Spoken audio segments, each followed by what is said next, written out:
colossal walls of history's mega-forts still stand, hundreds, even thousands of years after they were built. Billions of tons of stone and earthworks across the planet are proud reminders of a mysterious past.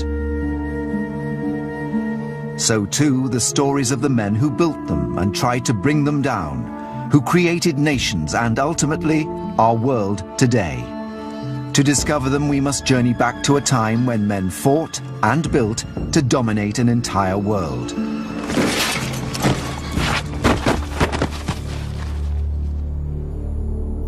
In 55 BC, Julius Caesar led a Roman invasion force of 80,000 highly trained soldiers deep into hostile territory. He wants glory. Glory is the great vote winner in Rome. And he also wants money. He wants loot. He commanded one of the greatest armies ever to take the field of battle. It is the classic army of all time. But Roman military might faced a great challenge: the Gauls. This was a formidable enemy. I mean, the Gauls were a sophisticated foe. On the battlefield, they were a match for the Roman army. 6 years of bloody battle had not brought a conclusive victory for either side. Caesar's troops, worn down, ground down, were still prepared to take the fight to the enemy. They were prepared to go through hell for Caesar. The Gauls also had a charismatic leader, Vercingetorix. He was fighting not for slaves or booty, but for his homeland. In 52 BC, the Gauls finally managed to come together under their leader Vercingetorix. They rallied at the hilltop fort of Alesia. Caesar's army surrounded the settlement, and the future of Europe hung by a thread. They'd run the fox Vercingetorix to ground. Both armies readied themselves for the final showdown. Caesar has to take Alesia, or everything he's achieved in the previous 6 years will probably crumble. Caesar took a decision that is unique in military history. He ordered his men to lay down their arms. This wasn't a battle that was going to be decided with the sword and the javelin. This was a battle, and indeed a war and a country that was going to be won with the spade. In order to trap the Gauls in Alesia and starve them out, Caesar ordered the construction of a fully fortified stockade that would surround the town. 19 kilometers of defenses to be built in just 3 weeks. How was this extraordinary feat possible? The Roman army was an incredibly sophisticated, trained and drilled machine.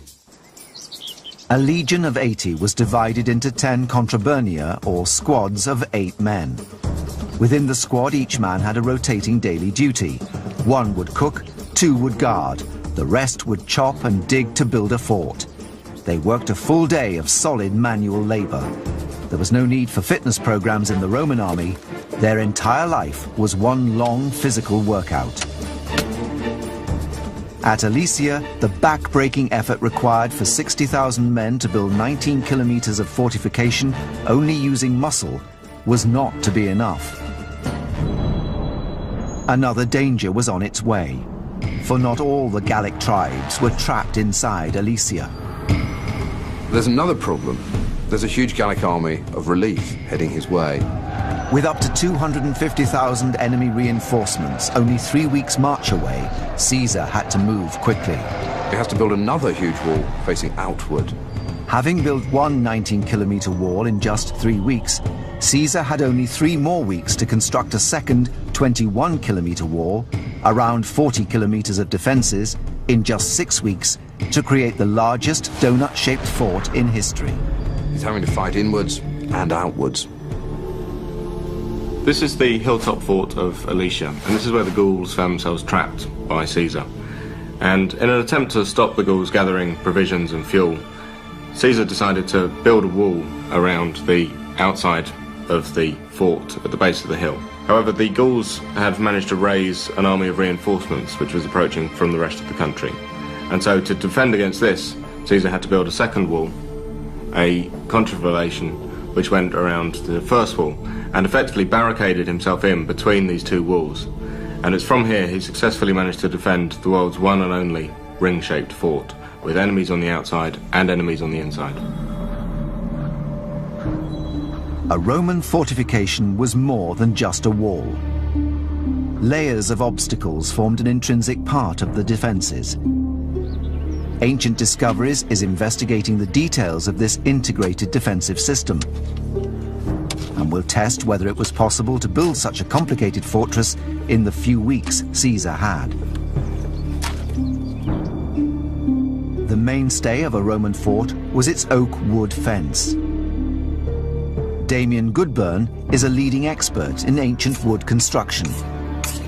The felling was done with axes. People would cut a V or a mouth or a gob where they want the tree to fall. That's the first cut they would do, and then they go around the back and cut a narrower V, a little higher up, the back cut, which will eventually end in the tree falling in that direction.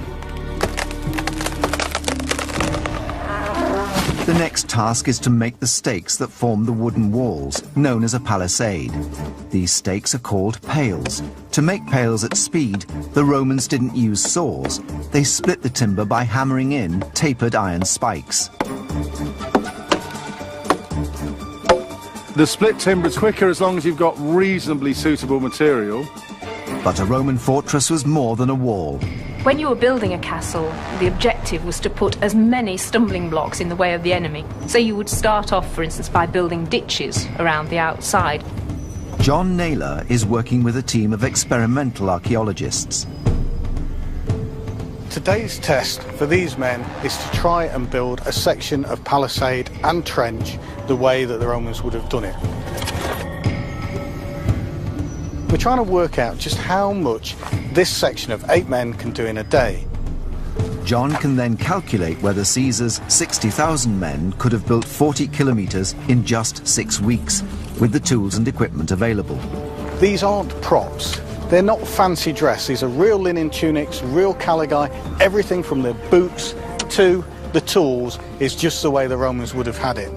So this is a serious attempt at a reconstructive experiment. Experimental archaeology at its best. We've got our 2 trenches and a wall. This layout is specifically designed to stop the enemy being able to approach that palisade. Palisade on its own, a man could stand on his horse's saddle and jump over. You need the trenches to make it all work. But that trench at 1.5 metres, 1.5 yards, it's a difficult jump, and a jump that a horse isn't going to like to make. Onto this. This is deliberately sloppy, soft. This berm is unsteady to land on in between. You try and jump from one into that middle berm, you end up in one of the ditches. Of course, a horse is not going to land on such a narrow gap as this. On into the second trench. This one's finished, it's full size, and it's already starting to fill with water. The trenches and mounds were further defended with sharpened stakes 2 metres long. By heating them, they get much, much harder. As hard as iron. These are good improvised spears. Stakes like this long, sharp at both ends, Caesar ordered to be placed into pits about a yard deep in a sort of checkerboard pattern in front of the defences. Then he got even more devious. In front of these, he got small iron spikes. These he put in shallower pits, maybe only 7 inches below the surface of the earth, then ordered that brush would be piled over the top. The Gauls came running along, plunged through the brushwood, and these spikes went through their feet. They were pinned in front of the Roman walls, where Roman archers could easily finish them off. Hideous, nasty, very effective. My style of warfare. As the sun sets on Alesia, 4 metres of fully fortified palisade are in place. We've got trench, berm, trench, bank, stakes, palisade. There's no way I'd want to attack that. Allowing for constant skirmishing and injury, the test gives an indication of how long it would have taken Caesar's men to do the job. The answer is an incredible 5 weeks and 5 days. The fort was fully erected before the enemy reinforcements arrived.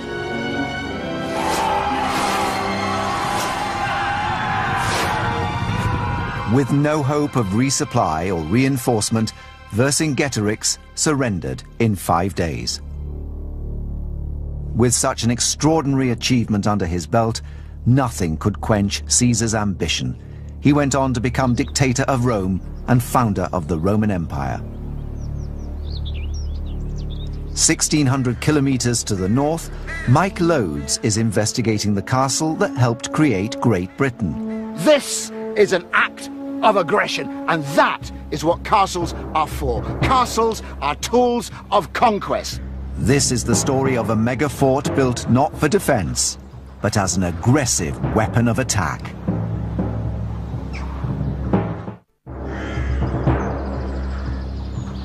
The medieval British Isles were dominated by violence and aggressive conquest,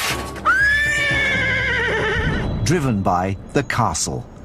When we think of power struggles today, we think of power struggles between countries. In the medieval period, it's power struggles between little lords, great lords, and kings and princes, all of whom are vying to control as much land as possible. And the centerpiece for each lord is to have his stronghold, his castle. The battleground was the territory of Wales, where the barons were rebelling against the English king, Edward I. Edward I was probably one of the first truly great warrior kings, and his whole reign really was, I think, defined by the fact that he was constantly at war. Many of the barons were fighting two wars, one against the king, the second against the other barons. One of them built a magnificent castle at Caerphilly. This is Caerphilly Castle in South Wales, and it's a fantastic castle. It's a classic medieval castle. It was built for a man called Gilbert de Clare, who was a powerful baron in 13th century Britain. Now, 13th century Britain is a very turbulent place. Everyone's land grabbing and making their alliances. Gilbert de Clare was a power player. His big enemy, though, was his neighbour, Llewellyn ap Griffith. What Gilbert de Clare did is he put this castle slap in the middle of Llewellyn ap Griffith's lands and said, if you think you're hard enough, come and get me. This is an act of aggression, and that is what castles are for. Castles are tools of conquest.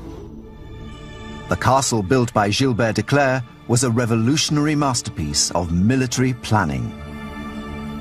Its ability to embed itself deep into enemy territory obviously depends on its ability to defend itself. And here you can see that classic castle defence of the moat. The moat makes it difficult to get siege engines up to the walls. The moat makes it difficult in many ways, and you can see there is this revetting, this sheer stone wall on either side of the moat. So if you do even get men in there to try and make an escalade up it, they're like ducks in a barrel and they can't scramble out quickly. This is the first moat. This, of course, is a drawbridge. And if you're attacking, this is going to lift up, and I'm leaving you there, and I'm getting to safety over here.